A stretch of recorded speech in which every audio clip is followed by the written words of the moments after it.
എന്റെ മോളെ പഠിപ്പിച്ചിട്ട് ഡോക്ടർ ആക്കണം, അതല്ലെങ്കിൽ പിന്നെ ഒരു എഞ്ചിനീയർ ആക്കണം, അതല്ലെങ്കിൽ പിന്നെ ഒരു എയർ ഹോസ്റ്റസ് ആക്കാം അല്ലേ, അല്ലെങ്കിൽ എന്താക്കും?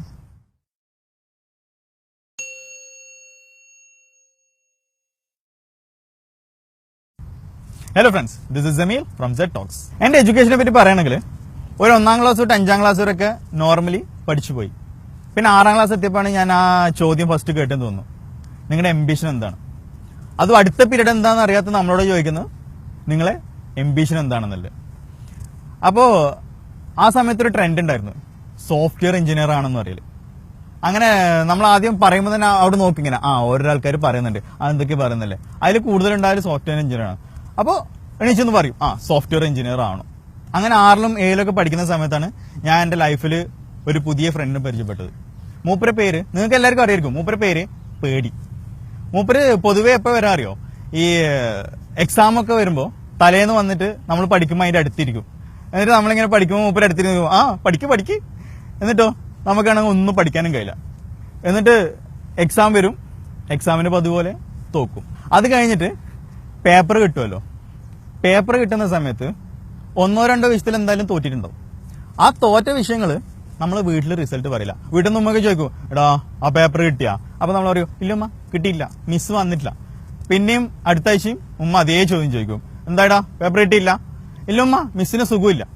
അങ്ങനെ ഓരോന്ന് പറഞ്ഞ് ആ ഒരു 2 തോറ്റ പേപ്പറിലെ അത് മാത്രം ഒരു 3-4 ആഴ്ച കഴിഞ്ഞിട്ട് കിട്ടും. അപ്പൊ നോർമലി ഞാൻ പുതിയൊരു കാര്യം കൂടി പഠിച്ചു, എന്ത്? ഉപ്പാനോടും ഉമ്മാനോടും നൈസായിട്ട് കളവ് പറയാൻ പഠിച്ചു. 10ാം ക്ലാസ് പാസ്സായപ്പോഴാണ് എന്റെ ലൈഫിലെ മോസ്റ്റ് ഇമ്പോർട്ടന്റ് ഡിസിഷൻ എടുക്കേണ്ട ടൈം വന്നത്.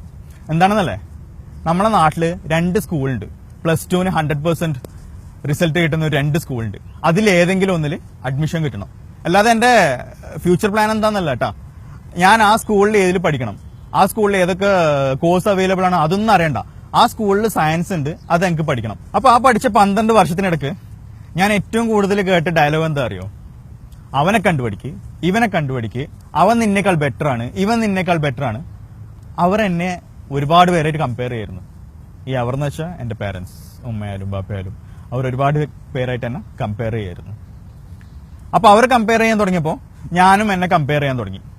അവർ കമ്പയർ ചെയ്തത് ക്ലാസ്സിൽ ഏറ്റവും കൂടുതൽ പഠിക്കുന്ന കുട്ടികളായിട്ട്, ഞാൻ എന്നെ കമ്പയർ ചെയ്തത് ക്ലാസ്സിൽ ഏറ്റവും കൂടുതൽ പഠിക്കാത്ത കുട്ടികളായിട്ട്.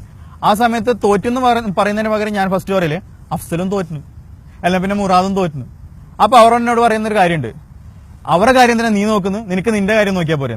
എനിക്ക് അങ്ങോട്ട് തിരിച്ചു ചോദിക്കണമെന്നുണ്ടായിരുന്നു, നിങ്ങൾക്ക് എന്റെ കാര്യം മാത്രം നോക്കിയാൽ പോരെ, നിങ്ങൾ എന്തിനാ അവരുടെ കാര്യം നോക്കുന്നു? പക്ഷെ ചോദിക്കാൻ പറ്റില്ലല്ലോ, ഉപ്പയും ഉമ്മയും അല്ലേ, പാടില്ലല്ലോ. അങ്ങനെ ഈ വക പ്രശ്നങ്ങളൊക്കെ കഴിഞ്ഞിട്ട് ഞാൻ എന്റെ +2 കഴിഞ്ഞപ്പോഴാണ് എന്റെ 2ാമത്തെ ഫ്രണ്ടിനെ ഞാൻ പരിചയപ്പെടുന്നത്. പുള്ളിയുടെ പേര് സ്കോപ്പ്. അങ്ങനെ സ്കോപ്പ് നോക്കിയിട്ട് കമ്പ്യൂട്ടർ എഞ്ചിനീയറിംഗ്, സോഫ്റ്റ്വെയർ എഞ്ചിനീയറിംഗ്, അത് ഞാനും എടുത്ത് എഞ്ചിനീയറിംഗ് കോളേജിൽ കൊണ്ടുപോയി ചേർത്തണം. അപ്പൊ അതുവരെ ഞാൻ എന്ത് പഠിക്കണമെന്ന് എന്റെ ഇക്കാക്കന്മാരോടൊക്കെ ചോദിച്ചപ്പോൾ അവരൊക്കെ പറഞ്ഞത് കമ്പ്യൂട്ടർ എഞ്ചിനീയറിംഗ് നല്ല സ്കോപ്പാണെന്നാണ്. അപ്പൊ എന്റെ മനസ്സിൽ ഇത് വിചാരം, കമ്പ്യൂട്ടർ എഞ്ചിനീയറിംഗ് എന്ന് പറഞ്ഞാൽ നമ്മൾ ചെറുപ്പത്തിൽ പെയിന്റ്, മൈക്രോസോഫ്റ്റ് വേർഡ്, കുറച്ച് എക്സൽ വിവരം, അതൊക്കെ വെച്ചിട്ട് എന്തെങ്കിലും സംഭവമായിരിക്കും എന്നാണ് ഞാൻ വിചാരിച്ചത്. പക്ഷെ അന്ന് കോളേജിലെത്തി ആ പ്രോഗ്രാമൊക്കെ കണ്ടപ്പോൾ മനസ്സിലായേ ഇത് അതല്ല. അങ്ങനെ എഞ്ചിനീയറിംഗ് പഠിച്ചു കഴിഞ്ഞപ്പോൾ എന്റെ ലൈഫിലെ വേറൊരു ഡിസിഷൻ എടുക്കേണ്ട ടൈമായി. നമ്മൾ പിന്നെയും ഭാഗ്യവാന്മാരട്ടാ, ഈ എഞ്ചിനീയറിംഗ് പഠിച്ചത് പിന്നെയും ഭാഗ്യവാന്മാരാ. അവർക്ക് പഠിച്ചു കഴിഞ്ഞിട്ട് പിന്നെയും ഒരു ചോയ്സ് ഉണ്ട്, എന്ത് പണിയെടുക്കണം എന്നില്ലേ. പക്ഷെ ഡോക്ടേഴ്സ് പാവങ്ങളാ, അവർക്ക് അധികം ഓപ്ഷൻസ് ഒന്നും ഇല്ല. എന്തായാലും പഠിച്ചാൽ അതങ്ങ് കണ്ടിന്യൂ ചെയ്തോളണം. അപ്പോൾ ഭാഗ്യവാനായി ഞാൻ എഞ്ചിനീയറിംഗ് കഴിഞ്ഞുകൊണ്ട് കുറെ ഓപ്ഷൻസ് ഇല്ലോണ്ട് പിന്നെയും ഞാൻ ചോദിക്കാൻ തുടങ്ങി ഓരോ ആൾക്കാരോട് ഇനി എന്ത് ചെയ്യണമെന്നില്ല. അപ്പൊ നാട്ടുകാരൊക്കെ പറഞ്ഞു തുടങ്ങി, ഖത്തറിൽ ഭയങ്കര ബൂമിംഗ് ആണ്, അവിടെയുണ്ട് ഈ പറഞ്ഞ സ്കോപ്പ്. എന്റെ ഫ്രണ്ട് അല്ലേ, സ്കോപ്പ് അല്ലേ, ഓക്കെ ഞാൻ അവനെ കാണാൻ പിന്നെയും ഖത്തറിലേക്ക് പോയി. അങ്ങനെ അവിടുന്ന് ഏതോ ഒരു ചെറിയ ഫേമിൽ കയറി അത്യാവശ്യം പണിയെടുത്തു. പക്ഷെ എഞ്ചിനീയറിംഗ് അല്ല കേട്ടാ, ഞാൻ കയറിയത് മാർക്കറ്റിംഗ് ആയിട്ടായിരുന്നു. അങ്ങനെ ഞാൻ അറിയും പോലെ മാർക്കറ്റിംഗ് ഒക്കെ ചെയ്തിട്ട് ചെറുങ്ങനെ പച്ചുപിടിക്കാൻ നോക്കുമ്പോഴാണ് ഒരു 2 പേരും കൂടി എന്റെ ലൈഫിലേക്ക് കയറി വന്നത്. Success, career growth. ഈ സക്സസ് എന്താണെന്ന് വെച്ചാൽ നമ്മളെ നാട്ടുകാരെ കാഴ്ചപ്പാടിൽ സക്സസ് എന്താണെന്ന് വെച്ചാൽ കെട്ടിയോളം കുട്ടികളൊക്കെ ആയിട്ട് ഇവിടെ ദുബായിൽ ഒരു 2 BHK ഫ്ലാറ്റ് എടുത്ത് താമസിക്കുന്നെങ്കിൽ അവനാണ് ഏറ്റവും സക്സസ്ഫുൾ പേഴ്സൺ. ഇനി കരിയർ ഗ്രോത്ത് എന്താണെന്ന് വെച്ചാൽ നിങ്ങൾക്ക് ഇപ്പോഴുള്ള ജോബിനേക്കാൾ ഒരു 30% കൂട്ടി കിട്ടുകയാണെങ്കിൽ വേറെ ജോബിലേക്ക് മാറണമെങ്കിൽ അവന് അടിപൊളി കരിയർ ഗ്രോത്ത് ആണ്. പിന്നെ വേറൊരു കൺസെപ്റ്റ് കൂടി ഉണ്ട് കേട്ടോ, ഏറ്റവും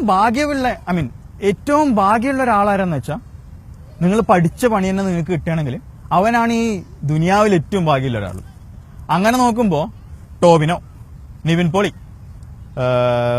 പിന്നെ ആരാണ്, വിനീത് ശ്രീനിവാസൻ, SS രാജമൗലി, നമ്മളെ ബാഹുബലി പറഞ്ഞ SS രാജമൗലി സർ, ഇവരൊക്കെ വെറുതെ ജീവിതം വേസ്റ്റ് ആക്കാണ്.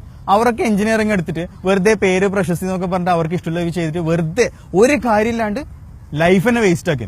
അങ്ങനെ എന്റെ ലൈഫിൽ ഒരു സ്റ്റേജ് എത്തി. ആ സ്റ്റേജിൽ ഞാൻ എന്റെ ഈ പറഞ്ഞ എല്ലാ ഫ്രണ്ട്സിനും ഒഴിവാക്കാനുള്ള തീരുമാനം എടുക്കേണ്ട ആ ഒരു സ്റ്റേജ് എത്തി. പേടി, സക്സസ്, കരിയർ ഗ്രോത്ത്, പിന്നെ സ്കോപ്പ്, ഇവരൊക്കെ ഞാൻ എൻ്റെ ലൈഫിൽ നിന്ന് ഒഴിവാക്കേണ്ട ഒരു ടൈം എത്തി. അത് ഒഴിവാക്കിയിട്ടാണ് ഞാൻ എനിക്ക് വേണ്ട കാര്യങ്ങൾ പഠിച്ചു തുടങ്ങിയത്. എൻ്റെ വീഡിയോ പാരൻസ് ആരെങ്കിലും കാണുന്നുണ്ടെങ്കിൽ അവരെ ഞാൻ കുറച്ച് കാര്യങ്ങൾ, ഒരു 3 കാര്യങ്ങൾ ഓർമ്മിപ്പിക്കാൻ ശ്രമിക്കണം. ഒന്ന്, ആ ചെറിയ ക്ലാസ് റൂമിൽ ആ ഒരു 50-60 കുട്ടികളുടെ ആ ചെറിയ ക്ലാസ് റൂമിൽ ബൈഹാർട്ട് പഠിച്ചിട്ട് ഫസ്റ്റ് റാങ്ക് വാങ്ങുന്ന കുട്ടിയല്ല നിങ്ങളുടെ കുട്ടിയുടെ റോൾ മോഡൽ ആവേണ്ടത്. അതൊന്ന്. രണ്ടാമത്തത്, നിങ്ങൾ ഇപ്പോൾ എന്നെ പോലെ നിങ്ങൾ പാരൻസ് ആണല്ലോ, നിങ്ങളൊന്ന് ഓർത്ത് നോക്കിയേ, നമ്മളെ കൂടെ പണ്ട് പഠിച്ച് 5ലും 6ലും അല്ലെങ്കിൽ പിന്നെ 10ലും 12ലൊക്കെ പഠിച്ച് ഫസ്റ്റ് റാങ്ക് വാങ്ങിയ കുട്ടികളല്ലേ, അവർക്ക് ഇപ്പോഴും EMIയും ലോണും പിന്നെ 2 കര മുട്ടിക്കാനൊക്കെ ജീവിതം കൊണ്ട് ഇപ്പോഴും അവർ കഷ്ടപ്പെടുകയാണ്. അവർ വലിയ നിലയിലൊന്നും എത്തിയിട്ടില്ല. മൂന്നാമത്തെ കാര്യം,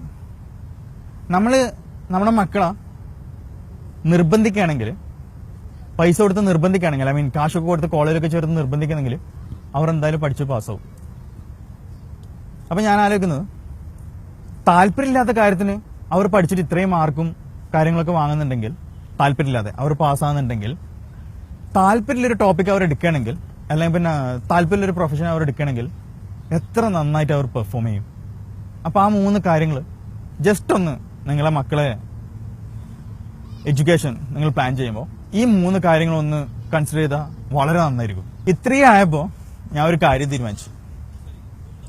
എൻ്റെ മകളെ ഞാൻ പഠിപ്പിച്ചിട്ട് ഡാഷ് ആക്കും. ആ ഡാഷ് അവള് ഫില്ല് ചെയ്യട്ടെ, അവള് തീരുമാനിക്കട്ടെ അവൾക്ക് എന്താവണമെന്നല്ലേ, അല്ലേ? അല്ല എൻ്റെ ശരി. So my friends, thank you for watching my video. If you find this helpful, please share it with your friends and family. Thank you.